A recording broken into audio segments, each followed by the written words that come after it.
कधीकधी शांत बसल्यावर आठवतं आपल्या माणसाशी झालेलं शेवटचं बोलणं. काय बोललो होतो आपण? ते शेवटचं बोलणं असतं तर अजून छानसं काहीतरी बोललो असतो. शेवटचं बोलणं सगळ्यात सुंदर होतं असं मानून जीवापाड जपतात.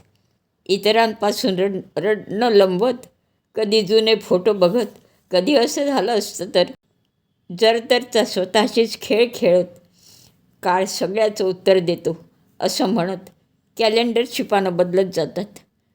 पण प्रश्न संपत नाहीत. एकटं बसल्यावर ओघळणारा अश्रू सुकत नाही. मग कधी अंगणात मोकळं आभाळ विणत बसल्यावर ते तारेच हाक मारायला येतात.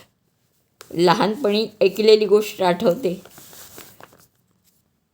कोणी आपल्यातून निघून गेलं की आभाळात तारा होऊन बसतं.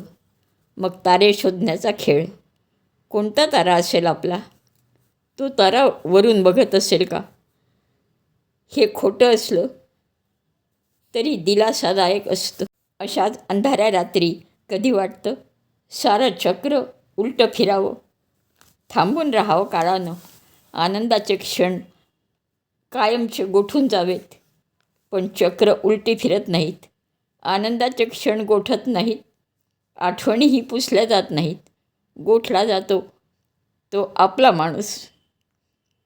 आपल्यातून निघून गेलं तर क्षण, त्या क्षणाला कवटाळून रात्री मागून रात्री भिजत राहतात.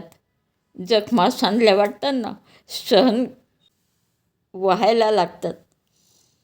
मग वाटतं उरल्या माणसानं तरी आता खूप जपावं, मोठे पंख पसरावेत. मी त्यांना सांगून सांभाळून ठेवायला हवं. साऱ्या दुःखापासून दूर ठेवावं. कोणाची नजर पडू नये म्हणून लपून ठेवावं. कारण त्या गोठल्या क्षणाने एवढं मोठं केलेलं असतं की त्यानंतर आणखी मोठं होणं शक्यच नसतं.